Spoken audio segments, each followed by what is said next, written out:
आदाब दोस्तों, आप देख रहे हैं हफ्तानामा। छात्रों, प्रतियोगी परीक्षार्थियों और आम दर्शकों के लिए महत्वपूर्ण हफ्ते भर की सबसे अहम, भरोसेमंद और असरदार खबरों का साप्ताहिक अपडेट। यहाँ हम बात करते हैं भारत से लेकर दुनिया तक उन घटनाओं की जो वाकई मायने रखती हैं। तो चलिए शुरू करते हैं इस हफ्ते का हफ्तानामा। 26 अक्टूबर को कुआलालंपुर में आयोजित 47वें आसियान शिखर सम्मेलन के वर्चुअल उद्घाटन के दौरान पीएम नरेंद्र मोदी ने भारत और आसियान समूह के बीच मानवीय सहायता, समुद्री सुरक्षा और ब्लू इकोनॉमी के क्षेत्रों में गहराते सहयोग पर जोर दिया। उन्होंने घोषणा की कि वर्ष 2026 को आसियान भारत समुद्री सहयोग वर्ष के रूप में बनाया जाएगा, जो भारत और दक्षिण पूर्व एशिया के बीच समुद्री संबंधों, साझा भौगोलिकता और ऐतिहासिक जुड़ाव को रेखांकित करता है। ये घोषणा भारत की इंडो पैसिफिक क्षेत्रों में मजबूत उपस्थिति और आसियान के केंद्रीय भूमिका की मान्यता को दर्शाती है। भारत के निर्वाचन आयोग ने देशव्यापी मतदाता सूची के विशेष गहन पुनरीक्षण स्पेशल इंटेंसिव रिवीजन के दूसरे चरण की घोषणा की है, जो 12 राज्यों के केंद्र शासित प्रदेशों जैसे उत्तर प्रदेश, पश्चिम बंगाल, तमिलनाडु, गोवा और गुजरात शामिल हैं को कवर करेगा। इस कदम का उद्देश्य आगामी राज्य विधानसभा चुनावों से पहले 27 अक्टूबर 2025 की स्थिति के अनुसार मतदाता सूचियों को अपडेट करना और उन्हें अंतिम रूप देना है।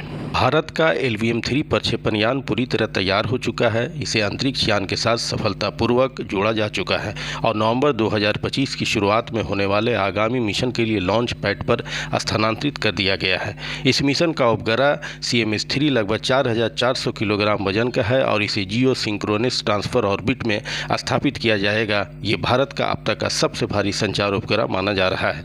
ये उपलब्धि भारत की तेजी से बढ़ती अंतरिक्ष महत्वाकांक्षाओं और घरेलू प्रक्षेपण यानों से बड़े वजन वाले उपग्रहों को अंतरिक्ष में भेजने की क्षमता की दिशा में एक और महत्वपूर्ण मील का पत्थर माना जा रहा है। भारत की भारतीय विशिष्ट पहचान प्राधिकरण यानी UIDAI ने अपने बायोमेट्रिक पहचान कार्यक्रम के लिए 2032 का रोड मैप तैयार करने हेतु एक उच्च स्तरीय विशेषज्ञ समिति का गठन किया है।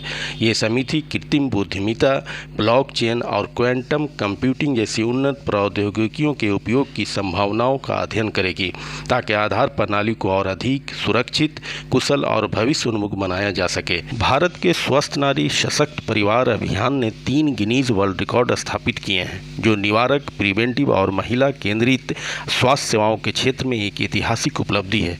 ये कदम महिलाओं और परिवार के कल्याण पर केंद्रित स्वास्थ्य नीति में सरकार की प्राथमिकता को दर्शाता है और वैश्विक स्तर पर प्रतीकात्मक रूप से महत्वपूर्ण माना जा रहा है। 29 अक्टूबर 2025 को भारत और नेपाल ने 2 उच्च वोल्टेज सीमा पर विद्युत प्रसारण लाइनों के विकास के लिए संयुक्त समझौते पर हस्ताक्षर किए। इस परियोजना का उद्देश्य दोनों देशों के बीच बिजली व्यापार को बढ़ावा देना है। यह कदम ऊर्जा और संरचना यानी एनर्जी इंफ्रास्ट्रक्चर को मजबूत करने और क्षेत्रीय सहयोग को बढ़ाने की दिशा में एक बड़ा कदम है। इससे भारत के क्षेत्रीय ऊर्जा केंद्र बनाने के व्यापक लक्ष्य को बल मिलेगा और साथ ही पड़ोसी देशों के विकास में भी सहयोग मिलेगा। आबू धाबी स्थित भारतीय दूतावास और दुबई में भारतीय वाणिज्य दूतावास 28 अक्टूबर 2025 से UAE में रहने वाले भारतीय नागरिकों को चिप युक्त ई-पासपोर्ट जारी करना शुरू करेंगे।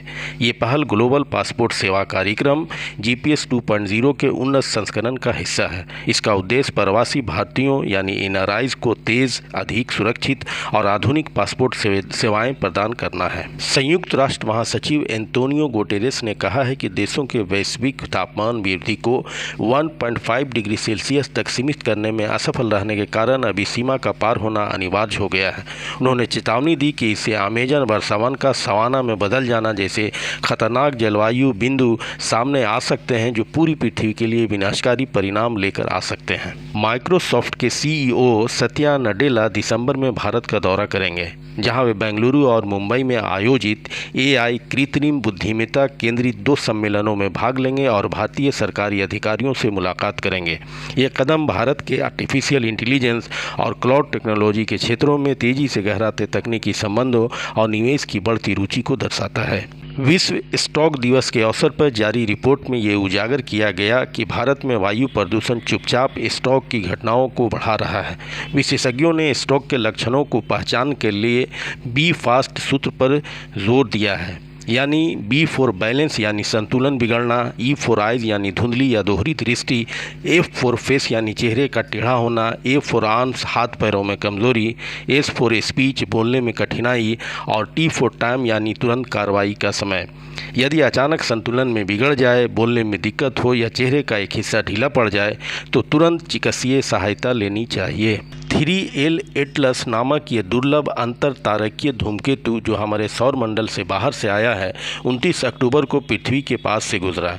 खगोलविदों ने इसके अनूठे उद्गम और इससे ब्रह्मांड की उत्पत्ति और संरचना के रहस्यों को समझने की संभावनाओं पर जोर दिया है। अगर आसमान साफ हो और आप शहर की रोशनी से दूर हो तो आप इसे नंगी आंखों से भी देख सकते हैं। मुंबई में गृह मंत्री अमित शाह के नेतृत्व में इंडिया मैरीटाइम वीक 2025 की शुरुआत हुई। इस कार्यक्रम का मुख्य फोकस समुद्री व्यापार, ब्लू इकोनॉमी, बंदरगाह विकास और समुद्री सुरक्षा पे है। यह आयोजन भारत की इस महत्वाकांक्षा को रेखांकित करता है कि वो वैश्विक समुद्री केंद्र यानी ग्लोबल मैरीटाइम हब के रूप में अपनी पहचान स्थापित करना चाहता है। तो ये थी इस हफ्ते की सबसे अहम खबरें सिर्फ हफ्तानामा पर। अगर आपको ये वीडियो पसंद आया हो तो लाइक करें, शेयर करें और चैनल को सब्सक्राइब करना न भूलें ताकि हर हफ्ते की अपडेट आप तक सबसे पहले पहुंचे। मिलते हैं अगले हफ्ते नई खबरों और नई बातों के साथ। आप हमारे साथ बने रहे, इसके लिए धन्यवाद।